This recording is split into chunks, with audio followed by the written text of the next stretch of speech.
가지가 이제 서론이죠. 자, 서론은 이렇게 쓰셔야 됩니다.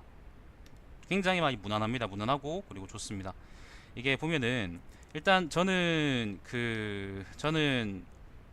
요 글 전체에서 자유하고 평등 연대라는 주제에서 정치 철학에 대해서 한번 얘기를 해보고 싶었어요.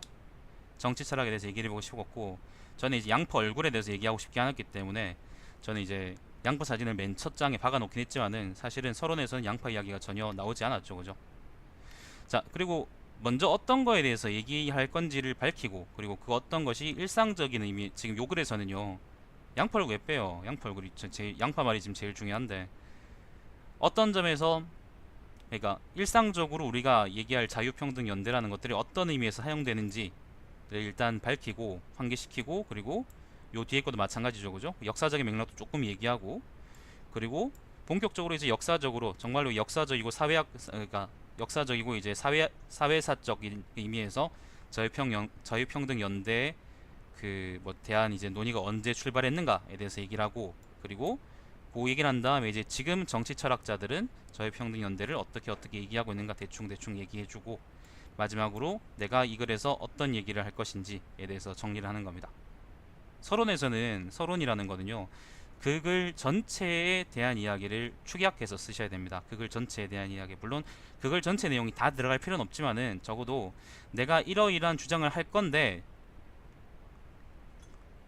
잘 준비해놔라, 잘 볼 준비해놔라, 이런 얘기를 해놓으셔야 되고, 뭐 그 맥락을 저처럼 이제 역사적이건 아니면 뭐 일상적이건 그런 데서 환기시킨 다음에 출발해도 되지만, 적어도 어쨌건 내가 이 얘기를 할 거다라는 얘기는 꼭 넣으셔야 됩니다. 글이 짧으면, 글이 이제 그냥 학술지에 투구하는 논문처럼 짧다면은, 짧은 글이라면은 보통 이제 10쪽 내외 정도 있잖아요. 그 정도 글이면 서론에다가 내가 이러이러한 논증 과정을 거칠 거다라는 이야기를 하셔도 됩니다. 전체적으로. 근데 제 글은 지금 50몇 쪽짜리 글이고, 그리고 이제 큰 주제들이 자유평등 연대이지, 작은 주제들은 또 자유평등 연대 안에 엄청 많거든요. 그렇다 보니까 그 자유평등 연대 역사적인 맥락, 그다음 일상적인 맥락 등등을 소개하면서 글을 시작하는 겁니다. 그러니까 이렇게 쓰셔야 됩니다. 어쨌건 이제 꼭 여러분이 빼먹지 마셔야 될 거는, 내가 이런 얘기를 할 건데 잘 이제 눈 닦고 보고 있어라 라는 얘기를 하셔야 됩니다.